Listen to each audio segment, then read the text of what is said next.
Olha, o senador Marcos Duval é mais um que passa a ser monitorado por tornozeleira eletrônica. Essa medida acontece depois dele descumprir outras cautelares que foram impostas pelo Supremo Tribunal Federal ao viajar para os Estados Unidos. Daqui a pouco a gente vai trazer as informações com a Janaína Camelo, mas eu quero saber de você, Alan Gani, é mais um do núcleo bolsonarista que passa a utilizar esse equipamento de monitoramento. Marcos Duval sabia do risco ao viajar, sabendo e entendendo a decisão anterior do Supremo Tribunal Federal, ou de alguma maneira o Supremo está passando dos limites ao punir essas pessoas? Bem-vindo. Está passando dos limites, Evandro. A gente está falando de um senador da República, tem muitas posições, das quais até nem concordo com ele, mas é um senador da República, e não é só o que chama atenção, não é só o uso da tornozeleira, né, o monitoramento, Evandro, mas é o bloqueio de contas, né? Então, por que se justifica o bloqueio de contas a um senador da República? Eu vejo com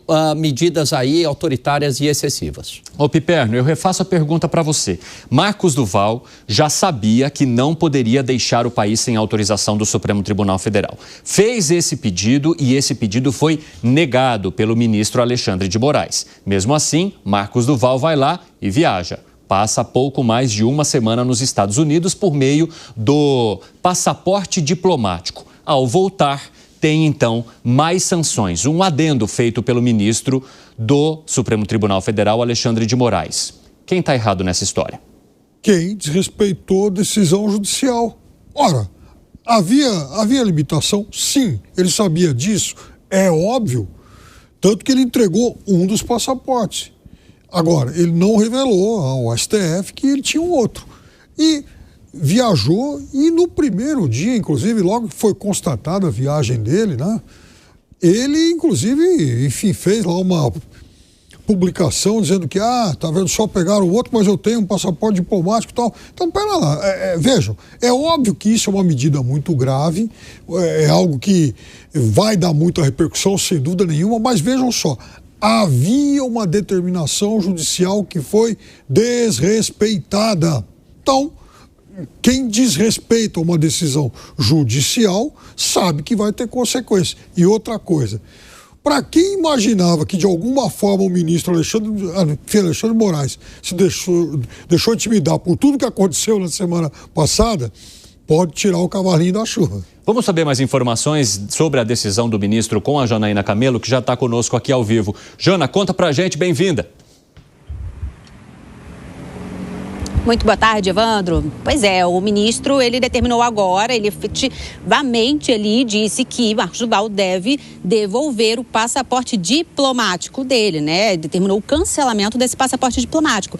Porque, como você estava explicando, o Marcos Duval, ele, no ano passado, ele já tinha ficado ali proibido, né, de usar qualquer tipo de passaporte dele, porque foi apreendido o passaporte dele numa decisão do ministro Alexandre de Moraes, por ele ser alvo de um inquérito específico aqui no âmbito do Supremo, um dos inquéritos dos quais Marcos Duval é alvo, no caso ali por fazer ataques nas redes sociais contra autoridades da Polícia Federal e contra ministros também do STF, essas autoridades da Polícia Federal, inclusive, que conduzem ali a investigação da trama golpista. Então ele foi, na ocasião, isso foi no ano passado, em agosto, ele foi proibido de usar as redes sociais e ficou determinado que fossem apreendidos os passaportes dele. Só que ele não devolveu o passaporte diplomático, né? Foi apreendido um dos passaportes, mas não o passaporte diplomático. Inclusive, essa decisão do ministro Alexandre de Moraes, da época, foi referendada nesse ano numa decisão da primeira turma do STF em fevereiro. Então, agora, no último dia 23, Marcos Duval viajou para os Estados Unidos. Ele avisou que estava viajando para os Estados Unidos nas redes sociais, num vídeo, né, dizendo que estava viajando para Disney com a família, que não estava fugindo. Disse que fez esse pedido ao ministro Alexandre de Moraes. De fato, ele fez esse pedido, mas o ministro negou ali. Na ocasião, dias antes dele fazer essa viagem, o ministro negou que ele viajasse, dizendo ali, reafirmando que ele não estava autorizado a sair do Brasil. Mas Marcos Duval argumentou ali que na decisão do ministro, que decidiu apreender o passaporte dele, ele não deixou explícito que ele não estava permitido, não estava autorizado a deixar o território nacional. Então, isso segundo Marcos Duval. E aí, no dia seguinte, no dia 24 de julho, então, veio a decisão do ministro com novas medidas cautelares, como, por exemplo, o bloqueio de vários bens do senador, o bloqueio do salário dele, de contas bancárias. E aí também é a medida de monitoramento por 24 horas por meio de tornozeleira eletrônica e o recolhimento domiciliar a partir das 19 horas, das 7 horas da noite até as 6 horas da manhã. Só que aí, na ocasião, ele estava nos Estados Unidos. Então, hoje, ele chegando a Brasília, ele foi abordado por agentes da Polícia Federal no Aeroporto Internacional de Brasília e foi levado para colocar tornozeleira eletrônica. E aí vai ser obrigado a se recolher à noite. Essa foi uma decisão, então, que já tinha sido tomada pelo ministro no dia seguinte que Marcos Duval deixou o Brasil, mas só hoje foi possível realmente cumprir, de fato, a medida cautelar de tornozeleira eletrônica e de recolhimento domiciliar. Mas os bens dele, dinheiro, já haviam sido bloqueados anteriormente. Agora, hoje teve uma complementação ali dessa decisão do ministro. O ministro decidiu ali que em casos ali nos dias de sessão no Senado, Marcos Duval no Congresso, sessões ou do Senado ou do Congresso que acabem ultrapassando as 19 horas, Marcos Duval ele pode sim se ausentar, não se recolher nesse horário exatamente em domicílio, mas que precisa avisar com antecedência de 24 horas ao STF. Então, novas medidas aí impostas ao senador Marcos Duval. Evandro. Agora, Janaína, isso pode aumentar a pressão de parte da oposição ou do grupo como um todo para que haja, para que se paute a proposta que possa restringir ou fazer com que o Legislativo avalie o trabalho dos ministros do Supremo Tribunal Federal? Porque esse movimento está ficando muito intenso, né? Está ficando cada vez mais intenso e cada vez que tem uma atuação do STF contra parlamentares, ali a oposição especificamente volta com essa pauta, que é aquela pauta do pacote anti-STF, né, Evandro? Então tem por ali um projeto dos mais novos deles, é o projeto em que aumenta o rol de crimes de responsabilidade dos quais ministros do STF poderiam acabar sendo alvos ali de pedidos de impeachment. Só lembrando que no ano passado teve também um projeto ali, uma proposta para autorizar o Congresso Nacional a suspender qualquer decisão do STF que fosse vista ali de forma arbitrária. Tem também o projeto ali limitando as decisões monocráticas de ministros do STF. Essa sobre a autorização do Congresso de sustar decisões do Supremo, isso acabou sendo arquivado. Mas os parlamentares dizem que com essas medidas, como por exemplo a de hoje contra um senador, pode acabar retornando ali essa proposta para que uma proposta desse tipo, desse nível, seja de novo apresentada. Então, especialmente ali no Senado, os senadores da oposição estão sim pressionando o presidente do Senado, o presidente do Congresso, Davi Alcolumbre, para que coloque na pauta esse tipo de projeto. Só lembrando que também tem pedidos de impeachment, né, contra ministros do STF, especialmente contra o ministro Alexandre de Moraes, mas o presidente Davi Alcolumbre já se colocou ali, já disse ali que não tem nenhuma intenção de colocar esses pedidos de impeachment em pauta. Evandro. Muito obrigado pelas informações, Janaína Camelo. Um ótimo trabalho para você. Bruno Musa, como é que você avalia essa situação? E o que a gente começa a perceber cada vez mais são movimentos de desafiar aquilo que está sendo definido pelo Supremo Tribunal Federal, principalmente por integrantes da oposição, como uma forma de passar um recado, uma tentativa de alteração e uma pressão que pode, inclusive, resvalar na sequência com a retomada dos trabalhos no Congresso Nacional. Como é que você avalia, hein? Vamos lá, Evandro, muito interessante sua colocação, porque eu ia seguir por esse caminho mesmo. Porque é claro que na decisão, quando você leu, Alexandre de Moraes foi lá e falou, ora, ele descumpriu as medidas cautelares, portanto agora vamos colocar a tornozeleira eletrônica e impor as outras restrições ao senador. O que a gente deixa discutir, na minha opinião, é um pouco além. Será que há arbitrariedade ou arbitrariedades em todas essas decisões que o STF vem fazendo? Me parece que no Brasil a gente tem uma memória muito curta, a gente esquece de olhar algo mais a fundo. Olhamos sempre o que está por fora, a ponta do iceberg. E aí eu volto, para não me estender muito aqui, em uma pergunta que eu fiz lá atrás quando a gente estava entrevistando, se não me engano, aquele advogado criminalista. Foi exatamente para ele. A gente esquece de analisar tudo o que está acontecendo no Brasil. E minha pergunta para ele foi justamente a seguinte: ordem ilegal se cumpre? Ou uma vez imposta uma ordem que é ilegal, não estou dizendo essa especificamente, que ela é ilegal, a gente passa a ter que cumprir e aí passa a ser um terreno extremamente perigoso. Afinal de contas, a ordem você tem que respeitar. Só que se a ordem não seguiu o rito legal ou o réu não teve o amplo acesso à defesa, como muitos julgamentos agora em que os advogados não tiveram acesso aos autos, será que essas ordens devem ser cumpridas? Então me parece exatamente no ponto que você falou. Estão colocando à prova muito pelas ações da própria justiça, pelo próprio judiciário brasileiro, que não mais passa confiança por um simples fato, não seguir a Constituição.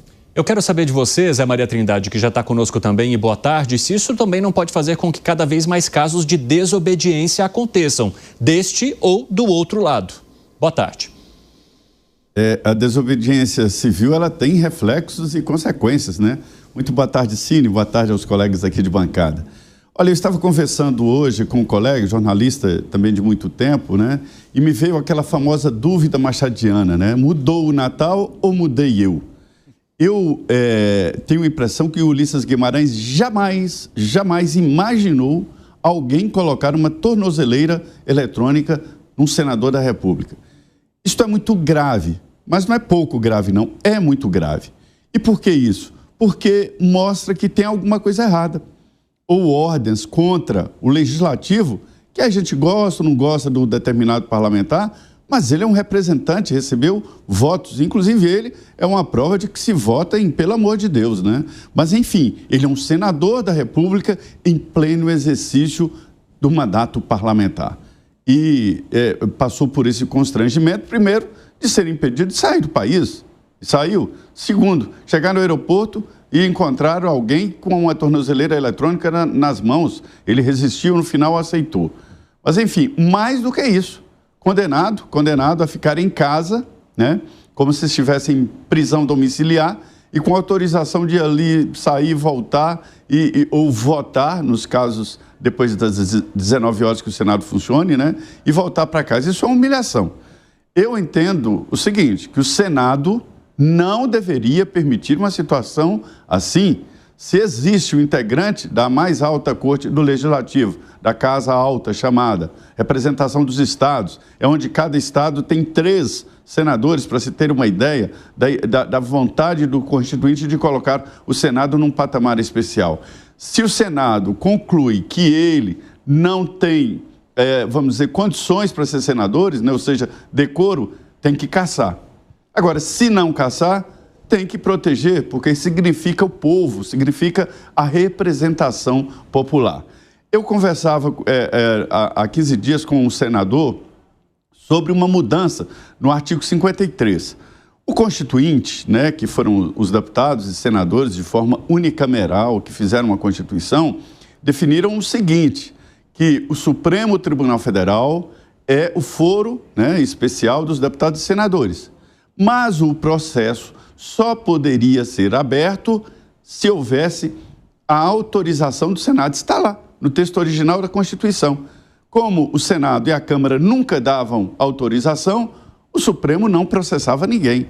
E você sabe por que a Câmara e o Senado não davam autorização? Porque caçavam os deputados e senadores que eles entendiam que não tinha decoro parlamentar e que estavam usando o mandato como esconderijo aqui da Justiça em Brasília. Então, eu acho que já existe um movimento assim que tem que voltar ao texto original. O Supremo só processa um deputado e um senador se houver a autorização do plenário, maioria, não é maioria qualquer circunstancial, maioria do Senado e da Câmara, no caso de cada parlamentar. Ah, mas aí vai virar esconderijo de bandido. Cabe aos senhores parlamentares de excluírem os maus. Então, resumindo, é isso. Ou o Senado caça ou defende. Devo dizer que o Duval ele tem um problema ali no Senado. Não tem grupo, não é exatamente um bolsonarista, também não é um de oposição. Ele fica meio no limbo e terá dificuldades de entrar nesse espírito de corpo que existe. Zé, você traz um entendimento interessante dessa história e eu quero contar para vocês aqui de maneira mais ilustrativa quais são as sanções aplicadas ao senador Marcos Duval. Então agora ele tem que usar tornozeleira eletrônica entre 7 horas da noite e 6 da manhã, exceto nos horários em que ele precisar participar de sessões no Senado, mas ele precisa comunicar ao Supremo Tribunal Federal com 24 horas de antecedência. Então, está aqui, né, essa que eu acabei de contar, proibido usar redes sociais, então ele acaba sendo restrito dessa atuação e a atuação dele nas redes sociais sempre foi bastante intensa. Bloqueio do salário e de todas as verbas de gabinete, isso aqui já estava acontecendo e aí vem um adendo por meio dessa decisão do ministro Alexandre de Moraes. O cancelamento do passaporte diplomático, que é o documento que ele utilizou para viajar para os Estados Unidos, mesmo com a negativa do Supremo Tribunal Federal quando ele fez esse pedido para sair do país e o bloqueio de bens móveis e imóveis. Ou seja, o Supremo Tribunal Federal vai tentando estrangular por meio dessa decisão qualquer tipo de atuação do senador Marcos Duval, porque diz que ele é investigado por ameaças sérias ao Supremo Tribunal Federal e também à Polícia Federal, por causa das investigações que são feitas pela Polícia Federal, inclusive, segundo o ministro Alexandre de Moraes, nessa decisão, com divulgação de dados pessoais de delegados que estão envolvidos em investigações que são sérias no país e que mostrariam, inclusive, atentados ao Estado Democrático de Direito. Então, por isso que ele acaba sendo punido dessa maneira mais ampla pelo ministro Alexandre de Moraes, passando a usar também esse equipamento que monitora qualquer movimentação do senador Marcos Duval durante 24 horas. E aqui ele precisa ficar recolhido, pessoal, nos dias úteis, tá? Então, o que acontece? Nos dias úteis, ele tem que ficar das 7 às 6. Durante o dia ele pode sair e, caso precise participar de sessões, ele pede autorização do Supremo Tribunal Federal. Aos fins de semana, permanência direta em casa e 24 horas de monitoramento da tornozeleira eletrônica. Ô Fábio Piperno, Zé Maria Trindade trouxe um entendimento a mais, uma nova camada para a gente analisar, que é o fato dele achar que essas situações deveriam passar por análise do Congresso Nacional, porque a gente está falando de alguém que foi colocado no cargo pelos votos populares. Como é que você avalia essa situação? Veja, aí passa pela discussão da questão da imunidade parlamentar. Então, quer dizer, quem foi levado até lá por meio do voto popular deve manter a imunidade irrestrita?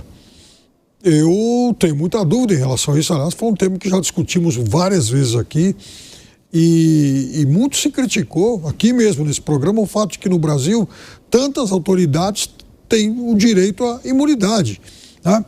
E ao foro privilegiado.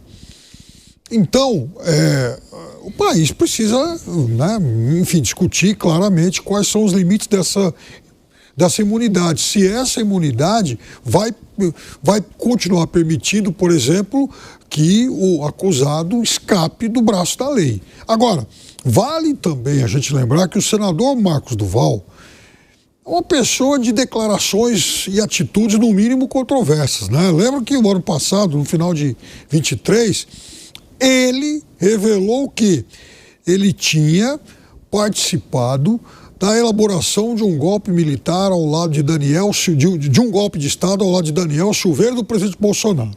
Aí depois ele refez a sua versão e tirou o presidente Bolsonaro disso, dizendo que naquele momento ele havia anunciado aí uma versão que visava exatamente blindar o presidente Bolsonaro, coisa que ninguém entendeu bem. Aí se revelou também da gravação ao ministro Alexandre de Moraes. Que o plano previa que ele gravasse clandestinamente o ministro Alexandre de Moraes, porque aí, revelando-se que o ministro era a pessoa, digamos, era o alvo desse ataque, então ele, como alvo, também não poderia ser o acusador. Vejam como a cabeça do senador é complexa. Aí depois, numa entrevista à revista Veja, ele mudou muito mais essas versões e no final das contas ele disse que não valia nada disso, que ele estava sob efeito de álcool.